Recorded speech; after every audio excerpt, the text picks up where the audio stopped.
अस्सलाम वालेकुम नाजरीन, HI TV में आपको खुशामदीद कहते हैं। मैं हूं आपकी होस्ट समरा नाज। नाजरीन, आज की वीडियो में बात करते हैं 190 मिलियन पाउंड केस में इमरान हुकूमत के शामिल होने के पर्दाफाश के बारे में खुफिया दस्तावेज सामने आ गयी। आइए तफसीलात जानते हैं आज की इस वीडियो में। तो वक्त जाया किए बगैर वीडियो को शुरू करते हैं। क्या इमरान खान की हुकूमत ने प्रॉपर्टी टाइकून और बरतानिया की नेशनल क्राइम एजेंसी के दरमियान 190 मिलियन पाउंड की वतन वापसी के मामले में कोई मदद फराहम की थी? असासा रिकवरी यूनिट ARU के सरबराह मिर्जा शहजाद अकबर के दस्तखत शुदा मुआहिदा राजदारी डेट ऑफ कॉन्फिडेंशियलिटी को देखें तो इसमें हुकूमत की बराह रास्त मदद की निशानदही होती है। मुआहिदे में सुप्रीम कोर्ट के रजिस्ट्रार के अकाउंट का जिक्र है और मुआहिदे में इस बात को यकीनी बनाया गया है कि ये मुआहिदा इस वक्त तक खुफिया रहेगा जब तक के कानूनन इसे अफशा करने की जरूरत ना पेश आए। नाजरीन, इस सूरत हाल में टाइकून के साथ हुकूमत के ताउन पर संगीन सवालात उठते हैं। जिस वक्त इस अदालत का तस्फिया हो रहा था, इस वक्त टाइकून और NCA के दरमियान फ्रेमवर्क एग्रीमेंट हुआ था। इस मुआहिदे के मौके पर डेट ऑफ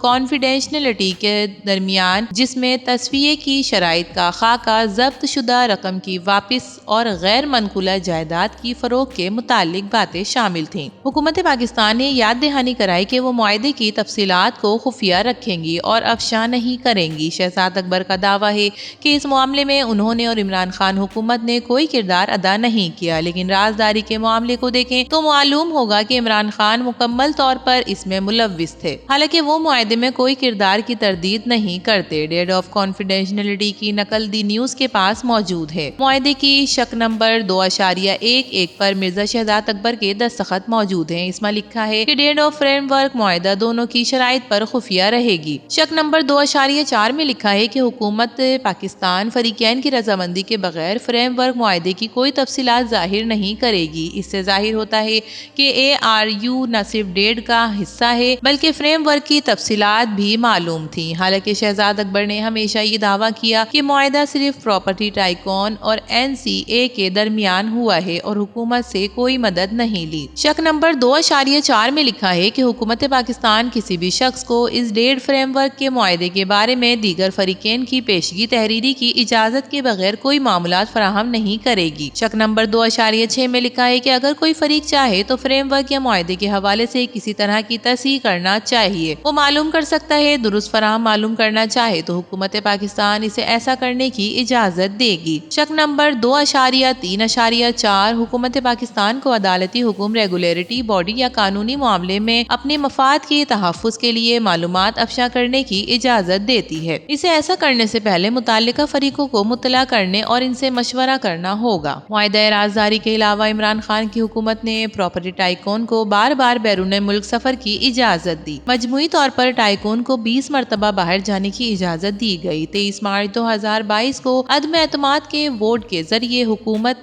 खान के तहफ़्फ़ुज़ का तख्ता उलटने से चंद दिन पहले टाइकून को बैरून मुल्क सफर के लिए 8 हफ्तों की इजाजत दी गई। इमरान खान हुकूमत की टाइकून के लिए मदद की अक्कासी शहजाद अकबर के टाइकून के हमरा बरतानिया के दौरों से भी जाहिर होती है। शहजाद अकबर ने अगस्त 2018 से दिसंबर 2019 के दरमियान 10 मरतबा बरतानिया का दौरा किया। ये वो वक्त था जब NCA टाइकून के असासाजात और मामली मामलात की तहकीकात कर रहा था। कई मौके पर शहजाद अकबर और टाइकून के साथ साथ बरतानिया भी थे। ये सूरत हाल हुकूमत के मुलव्विस होने की अक्कासी करती है। दी न्यूज ने PDM हुकूमत के दौरान वजीर दाखिला की हैसियत से खिदमत अंजाम देने वाले राना सनाउल्लाह से राब्ता किया ताकि इस बात की तहकीक की जा सके कि आया शहबाज शरीफ की हुकूमत ने प्रॉपर्टी टाइकून का नाम एग्जैक्ट कंट्रोल लिस्ट ECL से निकाला था। उन्होंने कहा कि उन्हें यकीन नहीं और तस्दीक की जरूरत है। दी न्यूज ने शहजाद अकबर को एक तफसीली सवालनामा भी भेजा। इस सवालनामे पर इनके दस्तखत के हवाले से मौकिफ लिया गया, ताहम उन्होंने कोई जवाब नहीं दिया, लेकिन बाद में जवाब दिया कि आपने इतवार को सवालात भेजे हैं, मैं फैमिली के साथ बाहर हूँ, कल पढ़कर जवाब देने की कोशिश करूंगा। तो नाज़रीन, 100 मिलियन पाउंड केस में इमरान खान हुकूमत के शामिल होने के बारे में आपका क्या कहना है? अपनी कीमती राय से जरूर आगाह कीजिएगा। वीडियो पसंद आए तो इसे लाइक कीजिए, HI TV को सब्सक्राइब कीजिए। तो फिर मिलेंगे किसी और नई वीडियो के साथ, तब तक के लिए अल्लाह हाफिज।